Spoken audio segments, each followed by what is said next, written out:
My name is Brock Sorensen. I'm a customer success manager here at Prolific. And today I'm extremely excited to discuss the topic of AI alignment with my two guests, Dr. David Jurgens, who's an assistant professor at the University of Michigan, and Dr. Hua Shen, who recently joined the University of Washington as a postdoctoral scholar in the Race Center. In this webinar, we will discuss what AI alignment is and why it matters, any gaps that currently exist with regards to alignment and their implications on safety and further research, and finally, what good data collection methods look like to ensure AI alignment. First, I'd like to give you both an opportunity to introduce yourselves. David, I'll start with you if you don't mind saying hello and expanding on your background. Sure. Thank you so much for the introduction. I'm really happy to be here. So I'm a professor over at the University of Michigan in the School of Information and Computer Science. I primarily work on natural language processing, large language models, AI in general, and thinking about it from the social perspective, which really is where alignment comes into play. I'll pass it on to Hua. Thank you. So my name is Hua. I'm Hua Shen. So I was a postdoc with David, spending a wonderful 1 year with David working on like HCI and NLP related work, and of course the AI alignment. And then my main research is like focused on bidirectional human AI alignment, where it's primarily in the domain of HCI and NLP. And we came up with this bidirectional human AI alignment together, and with some like amazing thought, and then come up with a survey paper with like over 400 papers as well. So we would love to share more thoughts about AI alignment, our thinking about what's the gaps and what's the future work with you, and have an amazing discussion with the audience as well. Thank you. Amazing. Well, thank you both for taking the time to speak today. Super excited to hear what you both have to say. I suppose let's start with maybe the basics around AI alignment in general. David, I'll start with you. Can you tell me a bit about AI alignment and how you define it? Yeah, so I'll give my definition. I think alignment's a big concept these days with a lot of people using different definitions. I want to think about AI alignment. It's like, how do we expect AI to behave? And we think about this really as a whole spectrum of different things. I think our ultimate goal is that the things that we value as humans, our values, our morals, that an AI system would embody those enough that it would act in a way that upholds that, and that all of those actions should sort of embody that space. But it's more than just values. There's preferences and goals, different kinds of intents that you might see, and what kinds of things that AI produces in the text, even in the images, or kinds of videos. If we get to multimodal systems, even just things like, can the model follow instructions? One of the great things about these large language models is that they can, and we'd say, hey, they're pretty aligned with human understanding. That's kind of a low bar. Value-based alignment is, I think, the ultimate goal. There's a lot of kind of more consequential actions that come from that. And so we really want to focus on that as like the ultimate goal of AI alignment. Amazing. Yeah. Hua, same question for you regarding, I suppose, your definition of AI alignment. Yeah, thanks. I completely agree with what David said. Like he just like emphasized on different like goals of alignment in terms of like values and preference. And I would love to supplement the alignment from a historical like context, where I think currently we're until here, alignment is more focused from the AI safety or responsible AI perspectives, where people consider AI alignment as a subfield of AI safety, where we consider AI alignment being defined as ensuring AI to be aligned with human values, preference, like what just David said.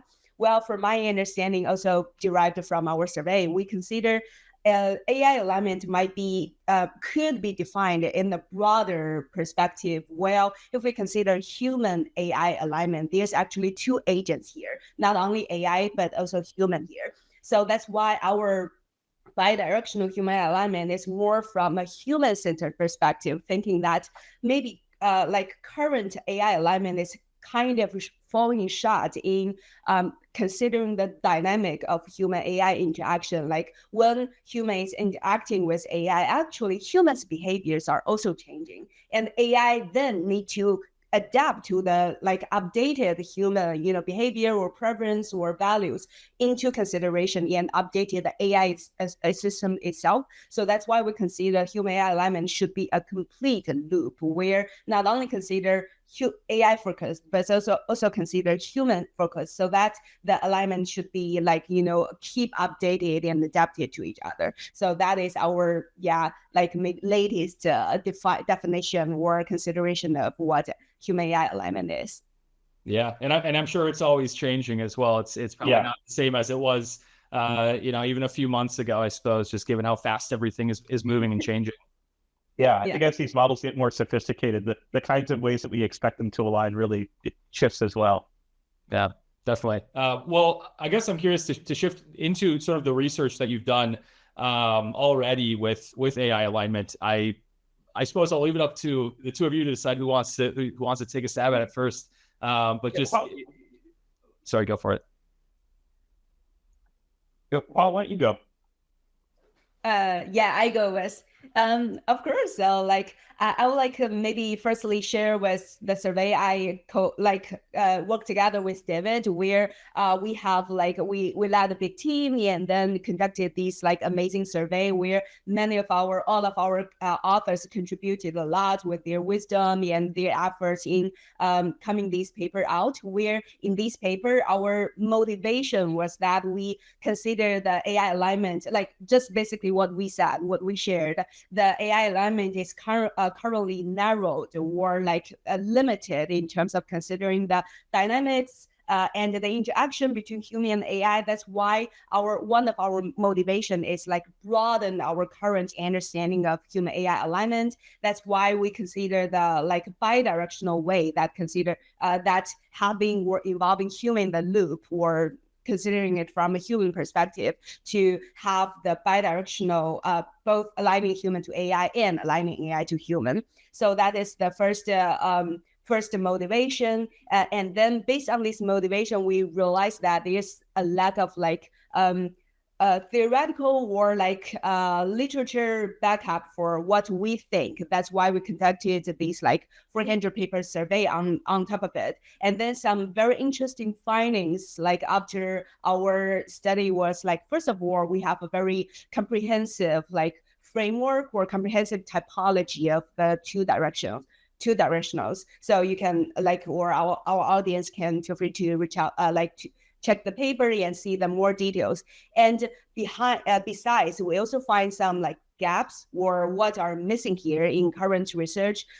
First of all, we think that let's consider AI's part, AI community part, what is missing in our AI's alignment, traditional AI alignment, where we think that giving some very specific example, maybe first of all is AI currently involve humans' feedback or humans' values, basically by incorporating human rating or ranking. So these are the two primary human indicator or feedbacks we collected from. But actually humans' preference or values can be described or elaborated in multiple formats. For example, they can be some drawing, some sketches or different formats. Then consider this various human description or human expression of their values. How could AI community incorporate these diverse human preference modality into consideration of improving the AI model? I think that is a very promising or interesting point that could make the AI more comprehensible to humans values or preference. And that is one thing. And the other and let's consider the human-centered perspective, where we find that if we consider human-centered way, current HCI community, which is our leading human-centered domains or experts there, they are not involved in much AI alignment work yet currently. So, but we think that AI alignment is very related or largely related to HCI community, where we are encouraging more HCI experts and researchers to consider what we can do for improving the AI alignment and closing these loops of bidirectional one. So we do see a lot of gaps, and then also encouraging or welcoming more researchers to collaboratively on making this bi-human AI alignment improving further. So that is one of our findings or research on the survey. And I will leave to David to like share more of your insights. Yeah, so I'll just say briefly, I think about a lot of alignment work, kind of like three different thrusts. Like one is just kind of like, how do we even conceptualize alignment? There's some work on like measuring how well current systems align with people. So if you use ChatGPT or the big llama models, are they actually able to align? And then there's some work on like trying to actually get these models to align better, which is really challenging because there's lots of different ways to how do we even measure that.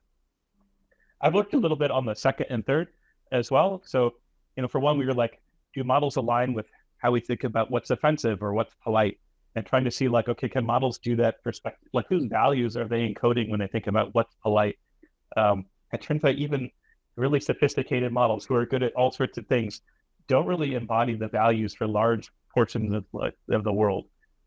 We've looked at whether they can be adapted to this, and they actually can look at some different community norms. But it's pretty challenging actually to do some of this. So we've been thinking about these two different perspectives a lot, like whose values are in the models implicitly. Can we nudge the models to be like, okay, pretend that you're like this kind of person. What would they say? And they're like, kind of like even worse if you ask them to be perspective. I think like, can we actually train them to be a little better? And that's really tough to do in general, but for like some of the community level norms, we've had some success at that. Interesting. I suppose, and I don't know if you have an answer to this, but what types of solutions do you envision for starting to ensure that models do have a wider representation of sort of global, values? Yeah, that's really, that's the golden question right there. I think there's a few different ways to think about it. And one of the great insights that Hua had, to maybe spoil a little bit, is to say that there's this real need for like pluralistic alignment. I think a lot of the early work on alignment is like, yep, the model's aligned, we're done. And then you kind of ignore the fact that like people are all different. Even like small groups of people, you'll find these differences really easily. And so when we think about doing alignment, it's not a static thing that you do. It's like a dynamic thing that you adapt to what the person needs in that moment and to their own value system. So I think if you want to think about the global level, you really need a lot of people and a lot of ways of capturing those different values and where they come out.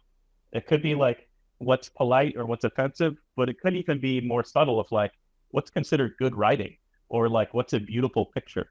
And all of those different pieces put together. So it's a lot of data, is really what I'm saying. But I think it really takes a global village to get that alignment right. Yeah, that makes sense. Well, you mentioned a few gaps, one of them being maybe lack of modality being used, along with maybe not as much like MCI involvement in the AI alignment piece. Are there any other gaps that you recognized in the research that you did?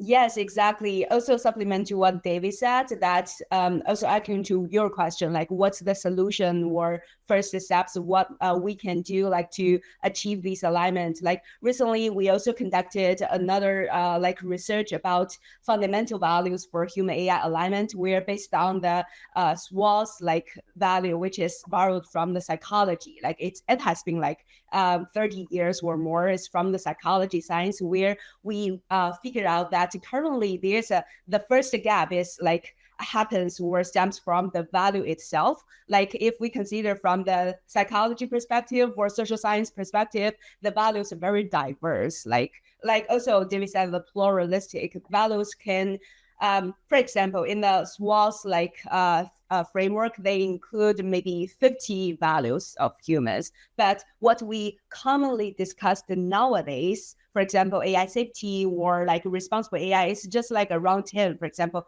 fairness, transparency, like interpretability, privacy, these very common ones. So there's a big gaps here. Like what are traditionally or a comprehensive values we need to consider in terms of like what currently focused on the value. So the first a solution or like the call actions we would encourage is like maybe expand our understanding or the consideration of all the value list or checklist of values, so that it could be the first step of considering either pluralistic or cultural, global, like David said, the values. And that is, I think, one step. And luckily, we also like have a paper of value compass, like having the first step of elaborating these values. And I think the second step, if we ground it on top of these comprehensive values, another one would be at least evaluate the model so that we can know either statically, like at one time point, the human and AI is aligned or not based on these comprehensive, let's say 60 or 50 values. And further, also as you both mentioned, dynamically, like after the like human AI interactive, it's keeping like aligned or not, or is there some like changes there? So I think evaluation is another point that we need to consider on evaluating alignment. And furthermore, like also David mentioned, the data collection is super important. Also highly related to prolific, that if we realize that there's a misalignment, what data we need to collect and improving the model. So I think these are at least 3 key points that we need to address, like for achieving this alignment. Gotcha. And I suppose, ideal scenario that happens, alignment is achieved. Like, what impact do you see that having, I suppose, both in AI and even like looking beyond AI, I suppose? So maybe a 2-part question, but David, I'll maybe pass it to you. All right. Yeah, I'll go for it. I mean, so I think when you have systems that really can adapt to the people that they're talking with, that really opens a lot of kind of naturalistic interactions and better support. Maybe I'll give a quick example. So AI is everywhere, at least at the University of Michigan. So folks at like the dental school, folks at social work, folks at the law school are all thinking about the ways that people are going to be using AI systems. And you can imagine, let's just say, for example, the folks who are building AI systems for social work, caseworkers, overburdened, maybe they can help people with at any hour of the day with these LLMs who to like work to fill out forms, navigate complex rulemaking. What would it mean for those current systems? And what are the values that are embodied in those and the kinds of answers people are getting to their questions about forms or complex socioeconomic questions? When we have systems that can align with all sorts of different people, you may get better help, better personalization, better quality answers that sort of match their life experience. That, the people who are annotating may have no idea, but who have currently annotated the data that it's embodied in these models may not have any of the life experience of many segments of the population. So I feel like we really get better naturalistic kinds of activities there. I think the other thing that will happen a lot is when we get to this multimodal alignment. So we often talk about just text. And I think, in the survey, it's like 400 papers that were still mostly just text. There's a huge other work on this.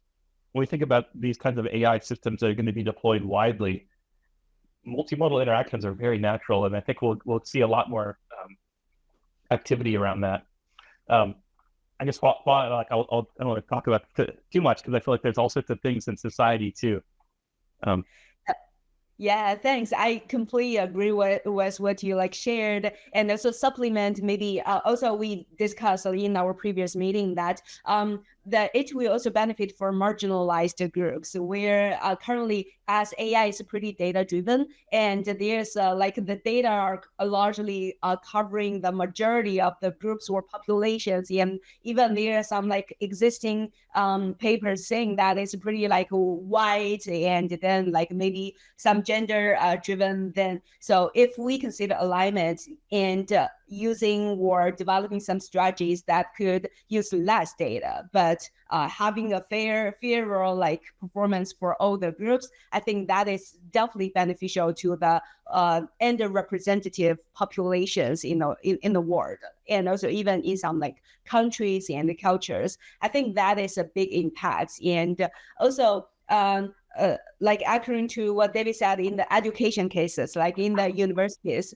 another one is another phenomenon where something we noticed was that like AI is everywhere, but actually people are kind of lack of critical thinking on AI, that they think AI, yeah, it's very useful and I just use it. But AI is suffering like a lot of things, for example, hallucination, or sometimes like maybe toxic or some like biased, but humans are unaware of these like risks there. So how to improve the human, like lay people's like awareness of AI's both good benefits, like pros and cons. I think it's another thing that is very important and would be impactful for all the population. That is also very interesting and important to explore as well, from my understanding.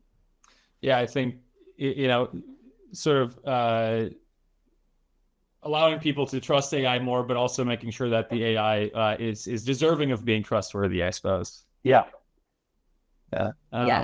Do either of you have like a gold standard that you would say maybe does this better than anyone else? Mm-hmm. And if not, that just proves the point even more how much we need AI alignment, I suppose. I mean, I'll say that it's really tough to measure alignment, actually. I don't think we have a really good way to do this. I'll say for me, I've been really impressed with the folks at Meta with their work on the Llama team.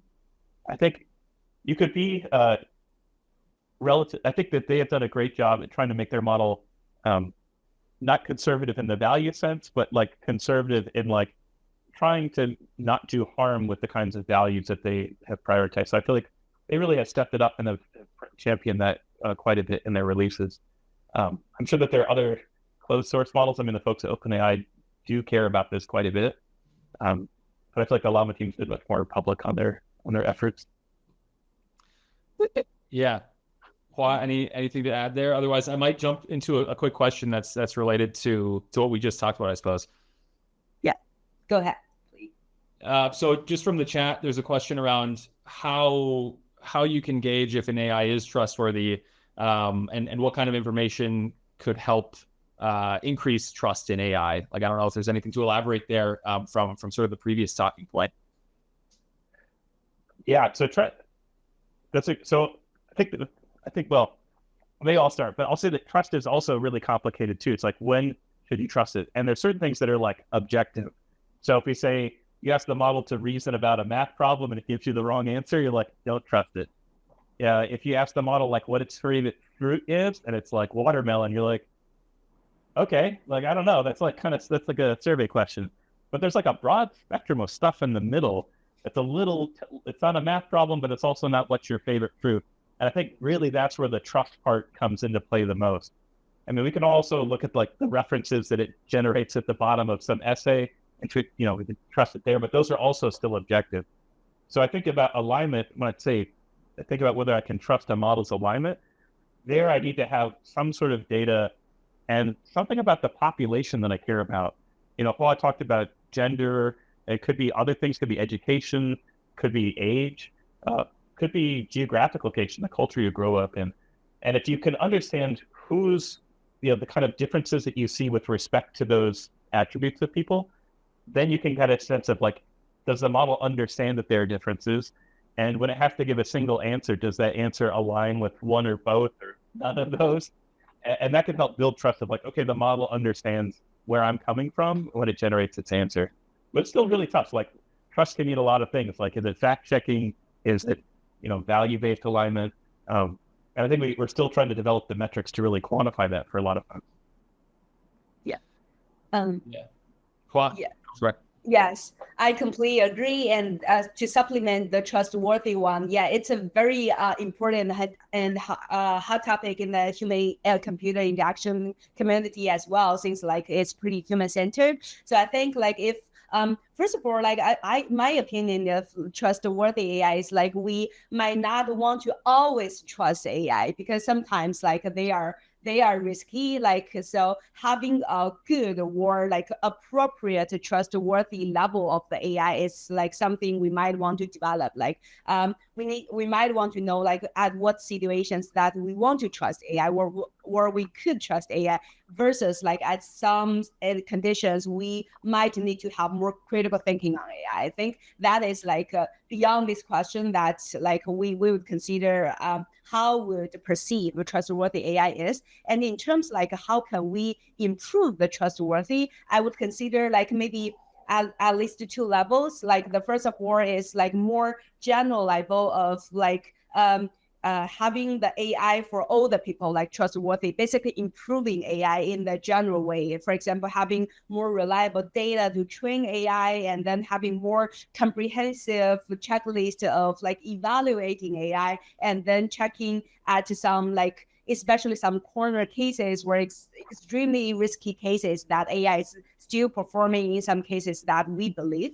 And then that is like the very basic fundamental of improving trustworthy AI. And that is, I think, very like a lot of AI researchers have done a pretty good, like for example, developing fair data sets and then developing some metrics that could make AI like evaluate AI in different like populations and etc. I think another based on top of this, these kind of general trustworthy AI development is like AI oriented and for all the population, but also like David said, that trustworthy is pretty individual.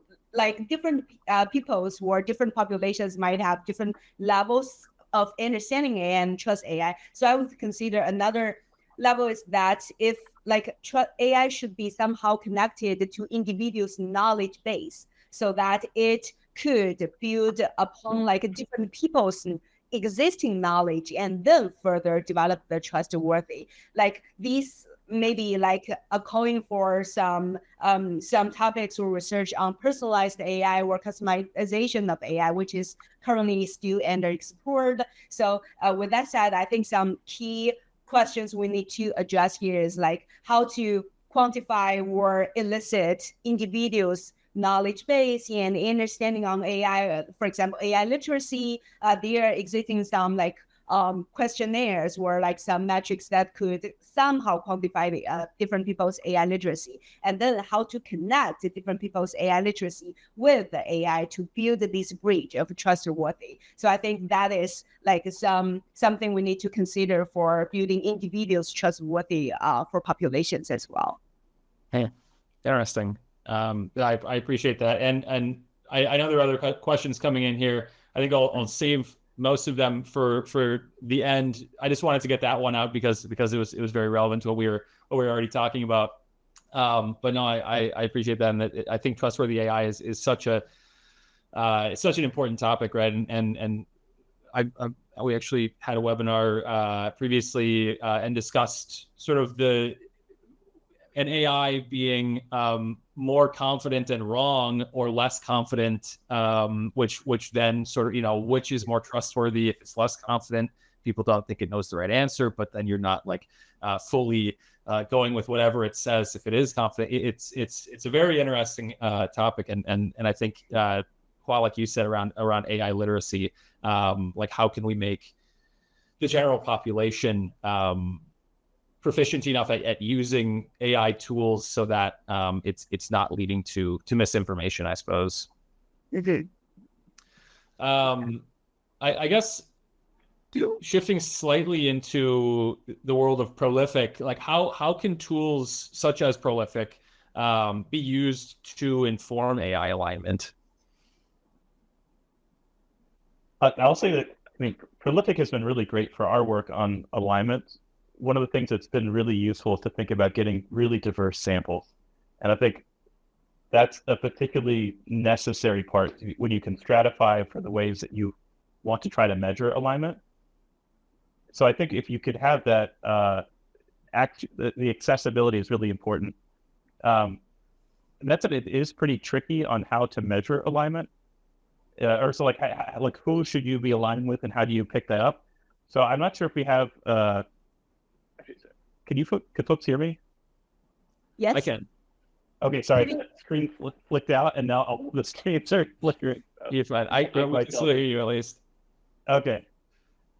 I'll say that one of the things that we have to think about when we collect this data is what kind of populations do we want to try to think about for measuring alignment? You ask the gender question, you ask age, but what else might people be caring about that you might see systematic variation in the values? So I think that's really kind of this open question. Prolific's great that we can ask these kind of open-ended survey questions at the end, but I think there's a lot of work on that to think about it. I'll say that the other thing that I think has been really good for us is trying to make sure that we collect this data with dignity and agency on the part of the participants. So we make sure that we ask participants, we explain why we do it. Say like, you're allowed to opt out for these questions. For the most part, people are really willing to share if they know that this is helping. So we've been really impressed with the kind of diversity in the samples that we get. Yeah, I completely agree. I think a really good thing for Prolific is that we can specify the like ratio of different population, like from the location, from the gender, and we can especially like define the percentage of it. I think that is pretty good, like to have different populations for alignment. That this is good for not only evaluating. Since good. It was backing up. Yeah, that's great. So this is not only good for evaluating. Let's say we have already an AI system or a model that want to evaluate it by different population, but also good for data collection, like we mentioned. Like if we want to just collect the data from different population, from different countries, yeah, then we could very accurately specify what we want with it. And I think one further thing that we would love to see as well from Prolific is that maybe incorporating more modality is also good. Also, as we just discussed, currently as larger model or like the ChatGPT, like is really popular that we primarily focus on text-based data, which is of course very easy and then very easy to be elicited from the humans and population.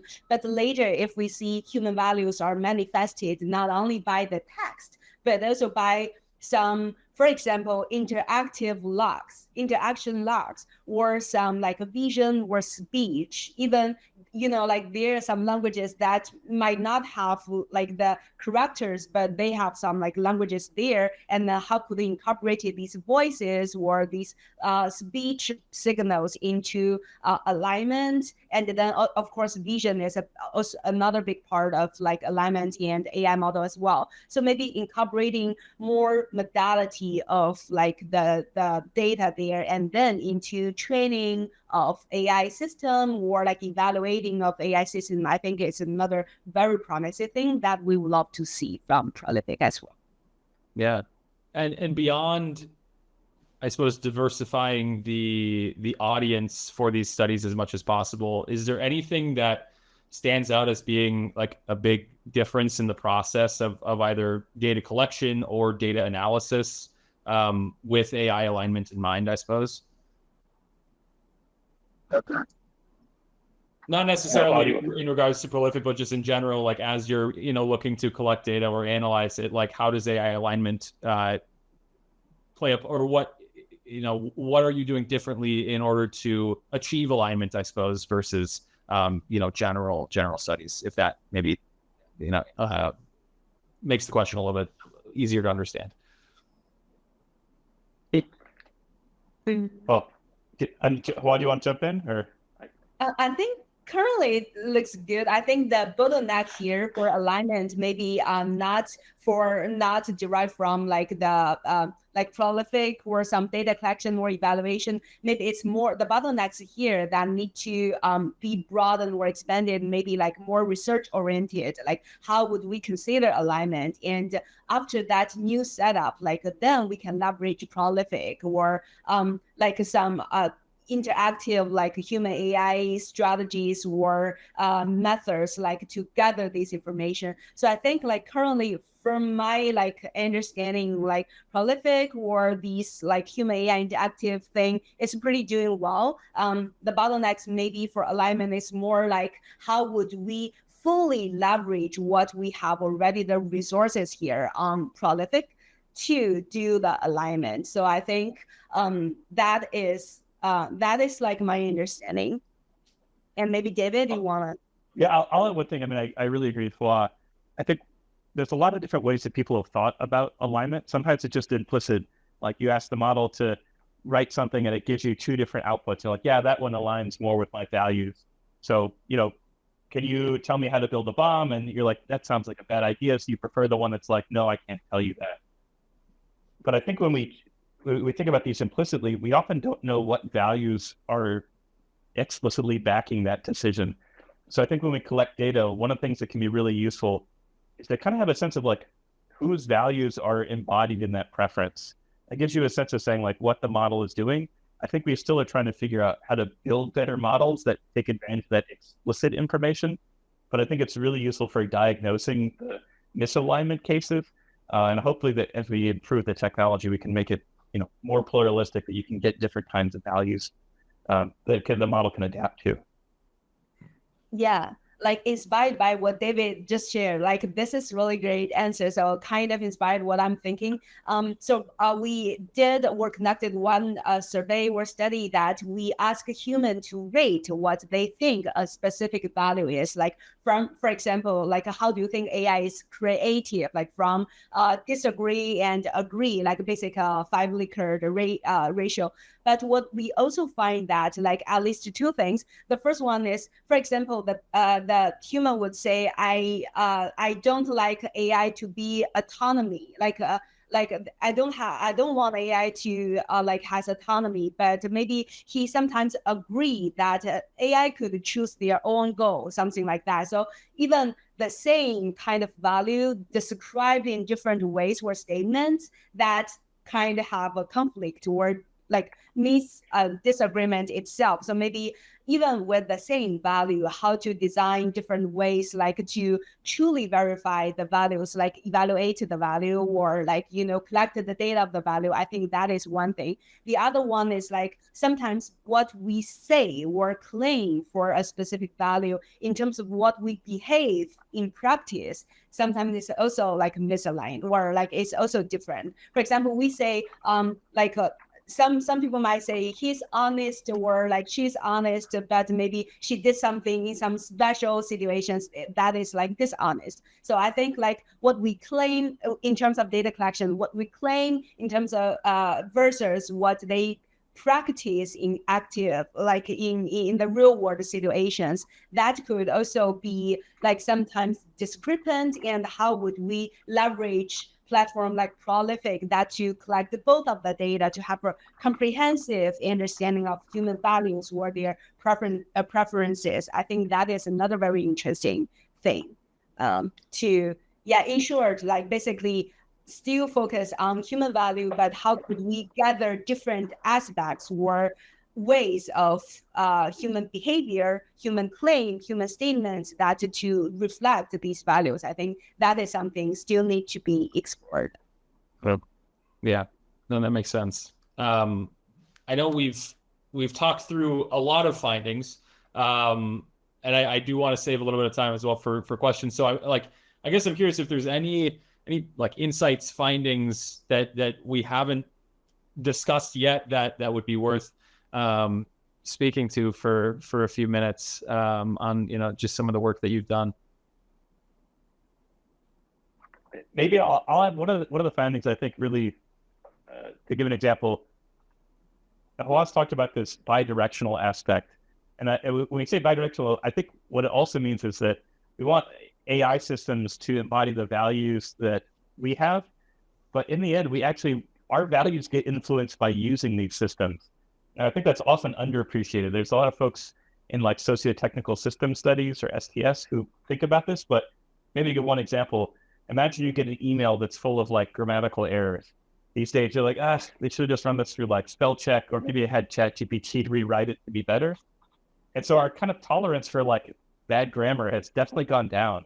Now that we have access to better tools, I think the same is going to be true as we start to get used to what Gen AI and produced stuff looks like. We're like, oh, well, we have a new standard and it's like well thought out and it has certain kinds of values. So I think trying to understand what values are in the model is actually important because we may actually start to adopt them ourselves. So we have to think really carefully about how we build these systems in the future.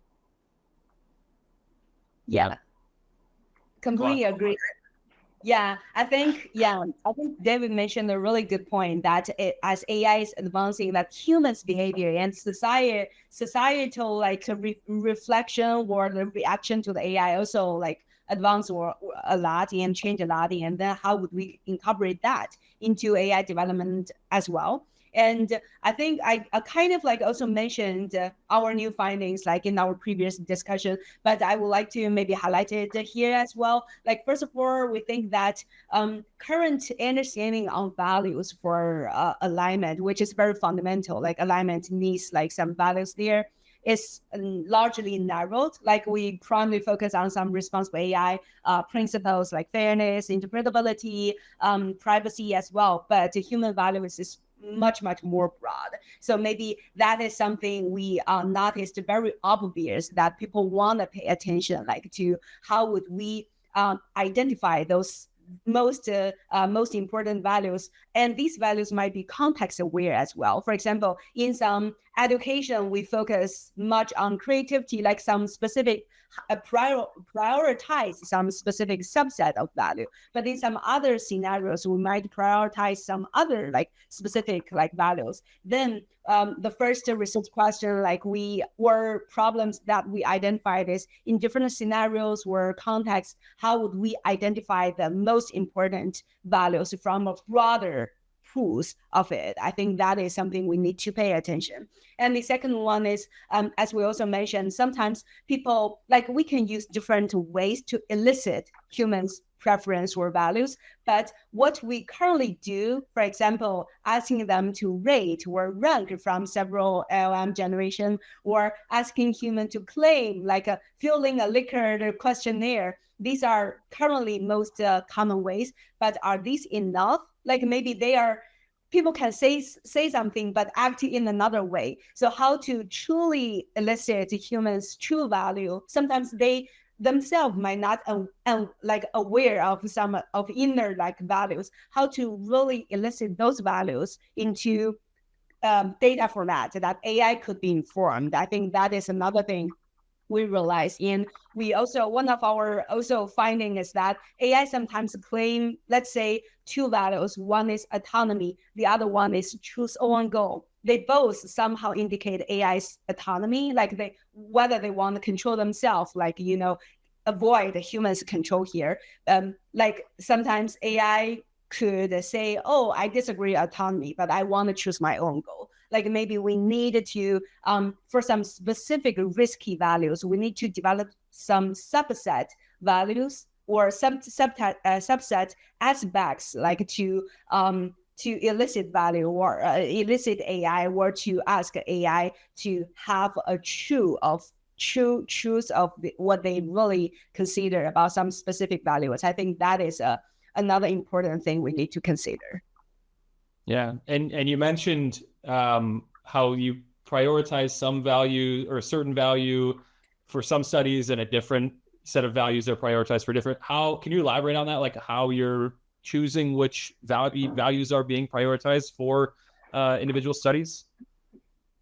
Yeah, we actually didn't choose. We evaluated that in some way. Like we have a pool of like 40 55 values, let's say, and then we ask people, imagine scenarios that you are doing co-writing, collaborative writing with AI. What you think agree with these values and disagree with these values. And that's at that situation, we found that like people largely very much agree with creativity, you know, like these kind of very open-minded values, like encouraging the AI to be very open. But in another situation that we ask human to imagine, now it's a healthcare, and how would you appreciate to prioritize different values? And then people like largely decrease their agreement with creativity, these kind of things. They might be more conservative, like thinking it's most important to preserve the privacy, like to be more like safe, those kind of thing.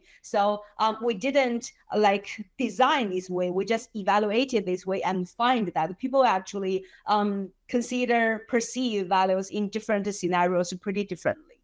Not pretty differently, but slightly differently in these like context aware. Yeah, no, that makes sense. And I think just the application of that can be used, you know, there's so many different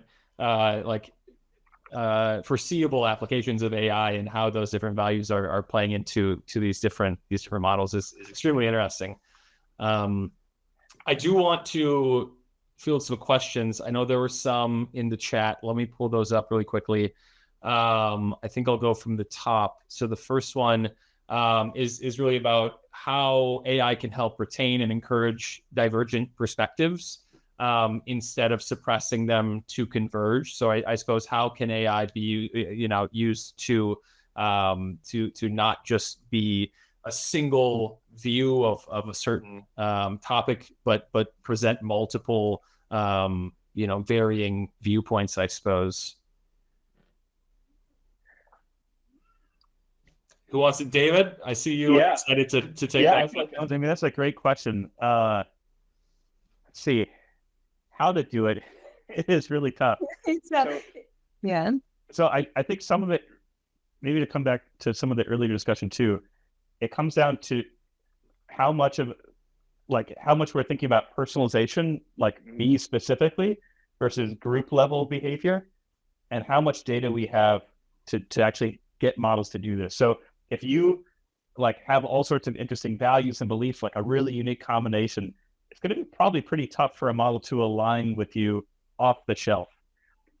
So it's like, what do we need to know about you to help make a model behave in the way that you want it to?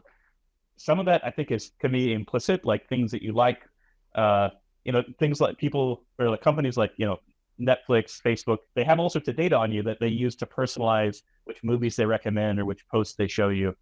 You can imagine an AI system may be able to learn implicitly from the kinds of things that you behave.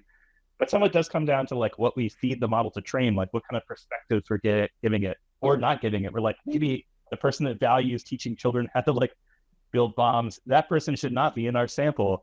And so trying to think about how you curate all of those perspectives and the space of kinds of things that you want to try to represent. It's a really hard question. I think we're kind of just at the beginning of a long series of progress on building these things, though. Yeah, exactly.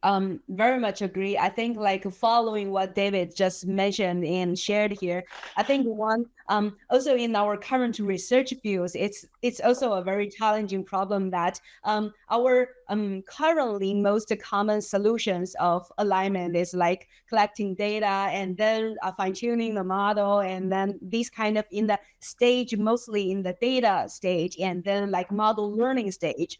But maybe in the future, we need to consider more about alignment in the deployment stage, where David just also mentioned, it's impossible for us, for the AI developer to consider all the situations of all around the world, every people into developing the model. So it's more realistic that we develop or consider more about strategies or solutions, saying that when the AI is already deployed in real world cases, how the individuals, the populations could steer the AI's value or steer the AI's preference by their own way. In that cases, even some people, some dangerous data are incorporated in the training stages, human could still in the deployment stages to correct by themselves.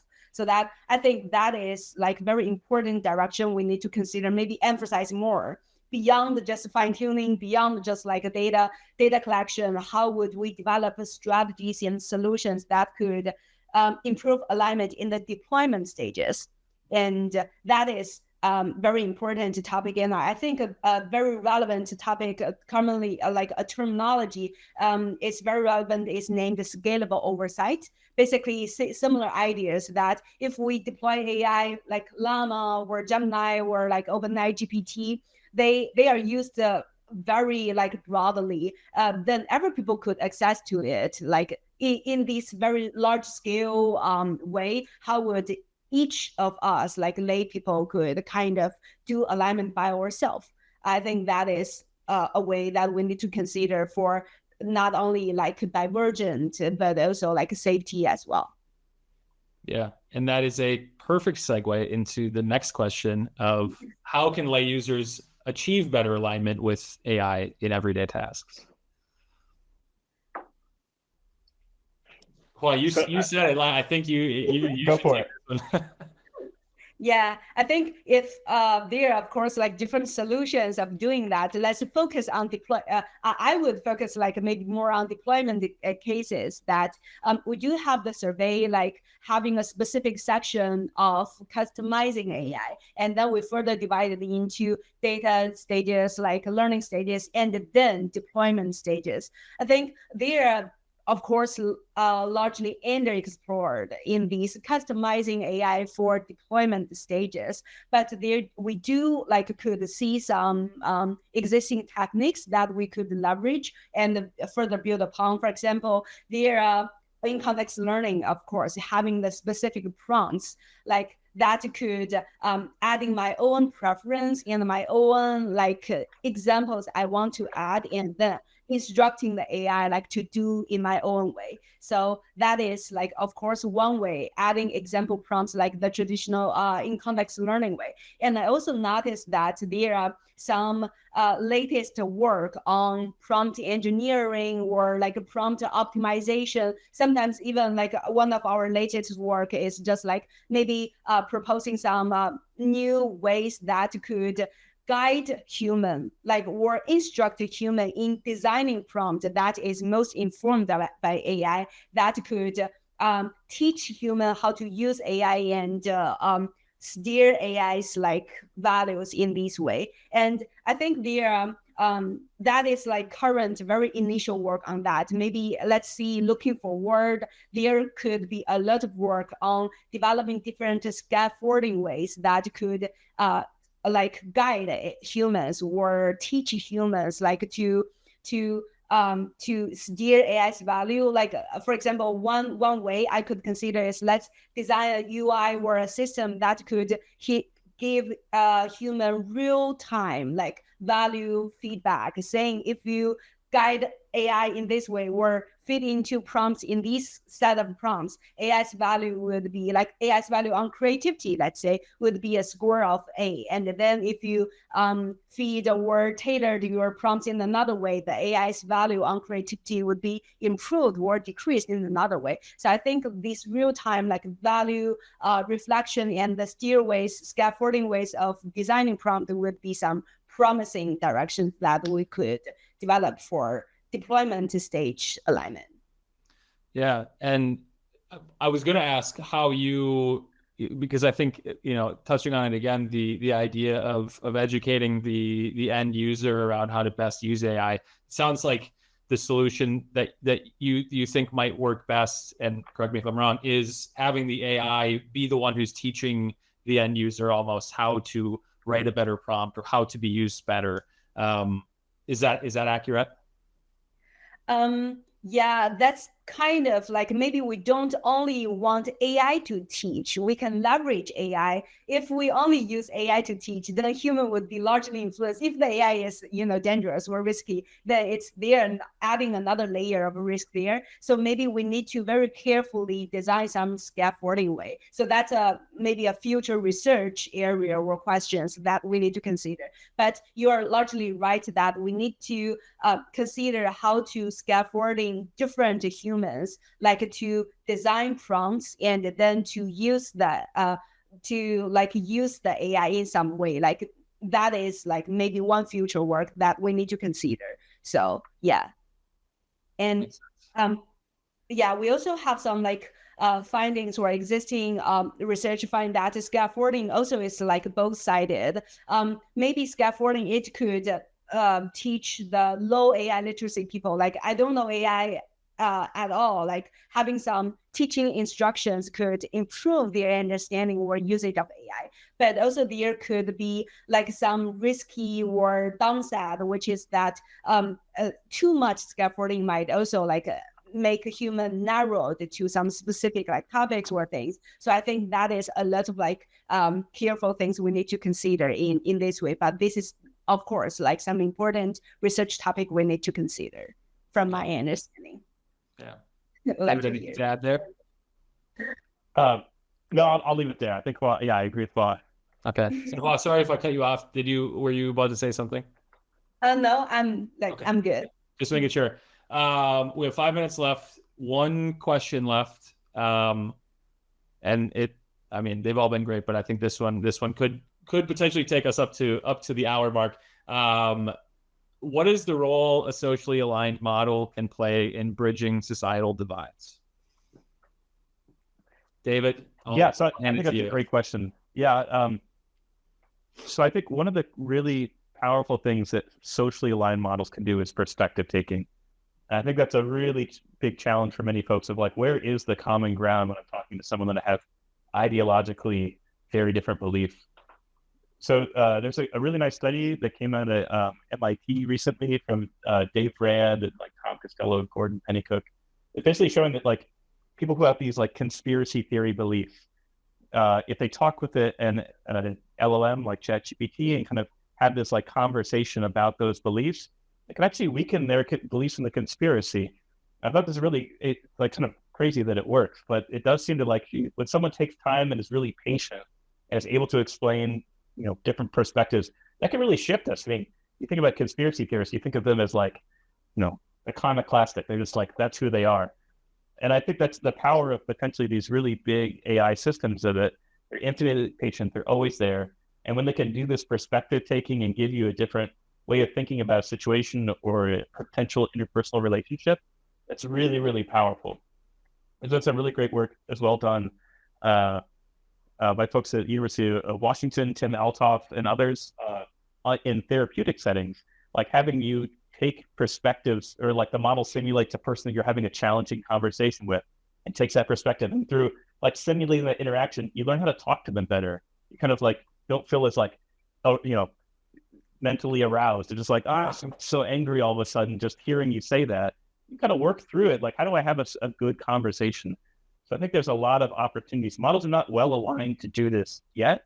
They can do some perspective taking, but when I think about these like deeply held ideological beliefs the person's asking about, I think there's a lot of opportunity for better alignment systems to really just help us de-escalate and find the common ground for these healthy conversations. I hope that feature comes soon, but I think there's a lot of work on how do we build the systems and make them work. Yeah. These are great examples like these. I completely agree, and inspired by what like David just shared with us with this amazing example. It reminds me of another example that the paper, I think from like Stanford, that they are using the socially aligned model like to teach people how to behave in the society like cases. Like let's imagine the cases that I'm a international students just come to US and I don't know like what the like local people behave or like their social habits or things. Maybe now if I have a socially aware or aligned robots that could teach me, oh, I should behave in this way, I should like attend more activities, I think that if we do have a very good robots or a socially aligned model that could teach some like people to involve in the different culture cases, I think that's another very interesting. And personally, I think it will be very helpful for like many international students or international people, or if we travel to another countries, that might also be very helpful as well. So we could see a lot of like promising futures where like great applications if we have these socially aligned models like in practice in the future. Yeah, amazing. I know we have 2 minutes left. This has been great. I want to save like 10, 15 seconds for you each to like, if there's any work that you're doing right now that you want to make people aware of, like outside, I suppose it's going to be all related to this, but like any plugs where people can find you, like anything worth sharing so that people can sort of stay up to date with the work that you're doing. Feel free to share that. Hua, you want to go? I think like thanks for giving us this chance like to share. We consider the bidirectional human alignment is an kind of initial work that we would love to encourage and welcome like international globally like researchers from different areas like to work together on that. So definitely we would have a continuous like a collaboration and then work on top of this. So please keep tuned that we are actively working on this direction. It's not a one-time research. It's like we are envisioning and encouraging like more people to discuss, like to embrace, and then would love to like keep in touch and share more. I'll leave it at that too. Amazing. Thanks again. This has been a great conversation. So. Yeah, no, absolutely. I really enjoyed it. I'm sure everyone watching did as well. I wish you both the best with future endeavors, and hope everyone has a great rest of your day. Thank you both so much for joining. Thank you, Thanks so much. Thank you. Yeah. Bye.